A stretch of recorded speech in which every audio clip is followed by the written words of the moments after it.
Assalamualaikum warahmatullahi wabarakatuh. Saya Ayu Sinta Dewi, NPM 19220019 dari Prodi Pendidikan Sejarah Universitas Muhammadiyah Metro. Di sini saya akan memenuhi tugas dari mata kuliah Sejarah Indonesia Masa Pergerakan hingga Pendudukan Jepang yang diampu oleh Bapak Kusono MPD. Di sini saya akan membahas perihal Perhimpunan Indonesia. Baiklah, langsung saja ke pembahasannya.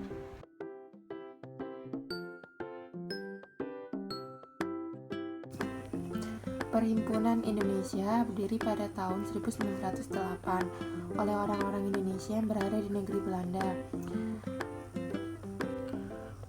Perhimpunan Indonesia merupakan organisasi pergerakan nasional pertama yang menggunakan istilah Indonesia.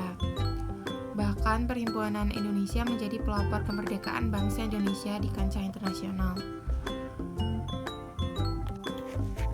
Pada mulanya Perhimpunan Indonesia bernama Indisverenin. Kegiatannya pada mulanya hanya terbatas pada penyelenggaraan pertemuan sosial dengan para anggota, ditambah dengan sesekali mengadakan pertemuan dengan orang-orang Belanda yang banyak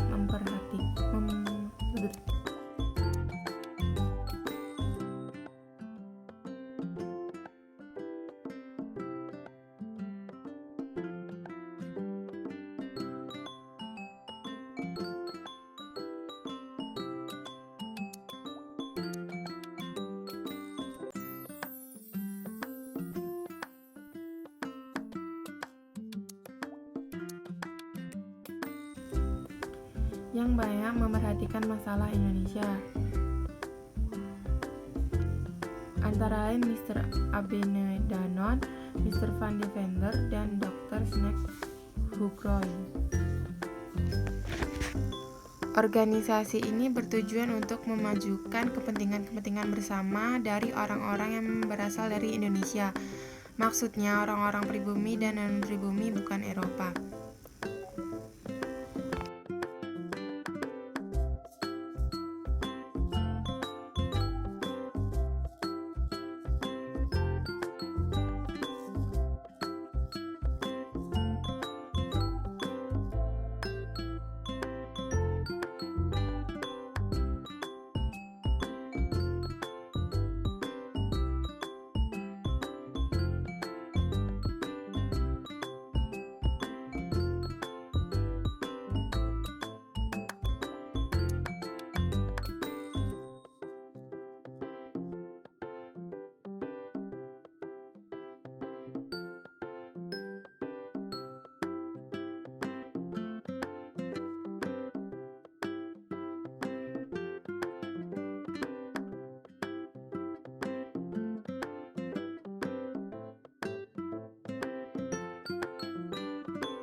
Pada tahun 1922, De Indisverenin diterjemahkan menjadi Perhimpunan Indonesia.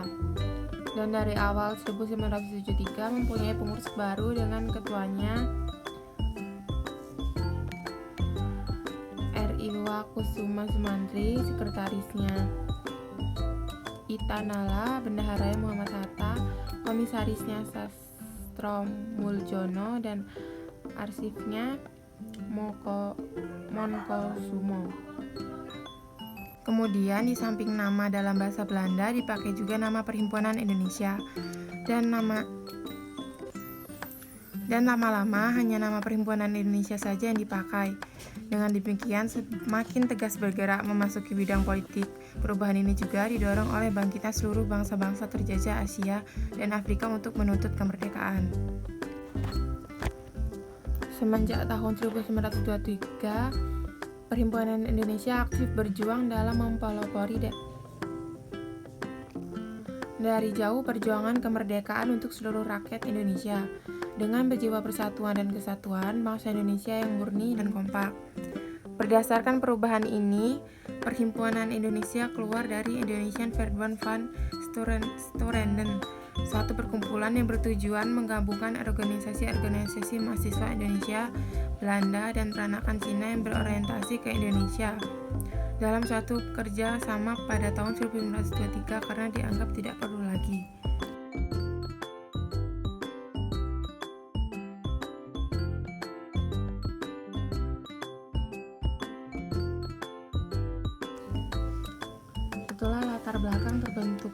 Perhimpunan Indonesia. Lalu apa pengaruh Indies Partis dalam Perhimpunan Indonesia? Indies Partis memiliki pengaruh yang cukup besar untuk pergerakan nasional Indonesia. Walaupun tidak bertahan lama, Indies Partis memberikan dampak yang cukup signifikan bagi pergerakan di Indonesia. Partai ini dibentuk oleh 3 orang cendekiawan Hindia Belanda yang dikenal sebagai 3 serangkai. Indies Partis merupakan salah satu organisasi yang berdiri pada era pergerakan nasional di Indonesia pada awal abad ke-20.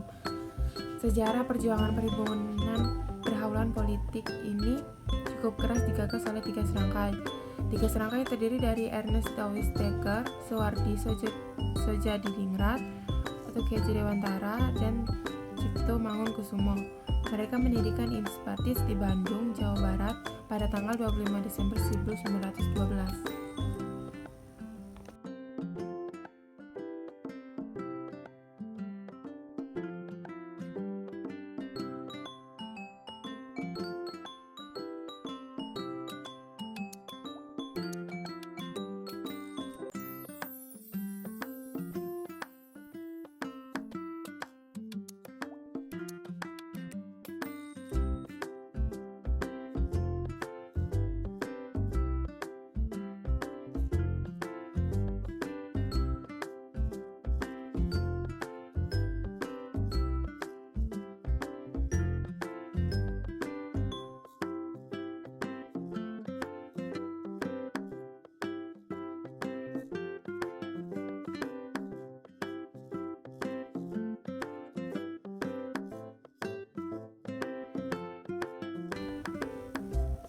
Aktivitas Perhimpunan Indonesia semakin meningkat sejak bergabungnya Muhammad Hatta dan Ahmad Subarjo dalam kepengurusan.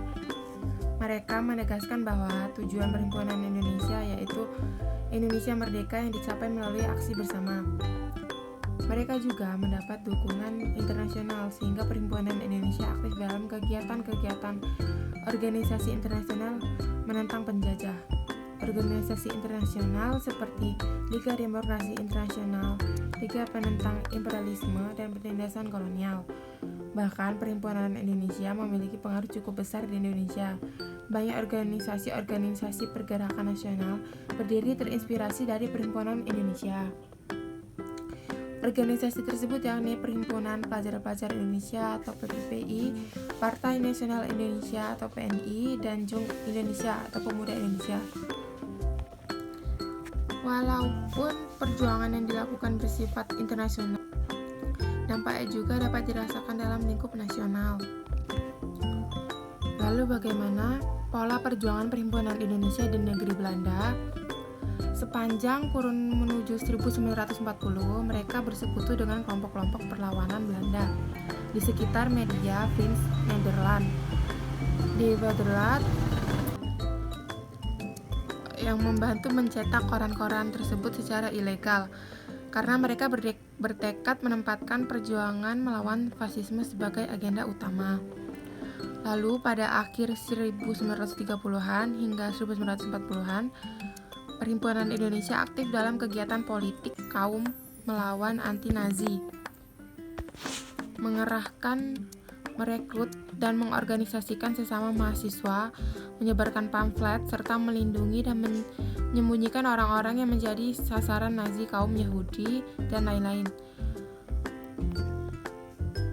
Perhimpunan Indonesia memandang kerjasama kedua bangsa dan rakyat, yaitu Belanda dan Indonesia, sebagai kerjasama menyelamatkan kemanusiaan dari kekejaman Nazi.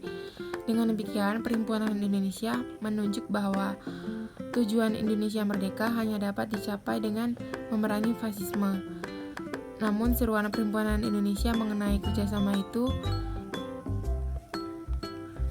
ditampik begitu saja oleh pemerintah Belanda.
Baiklah, itulah yang bisa saya sampaikan tentang materi Perhimpunan Indonesia. Kurang lebihnya saya mohon maaf. Saya akhiri. Wabillahi taufiq wal hidayah. Wassalamualaikum warahmatullahi wabarakatuh.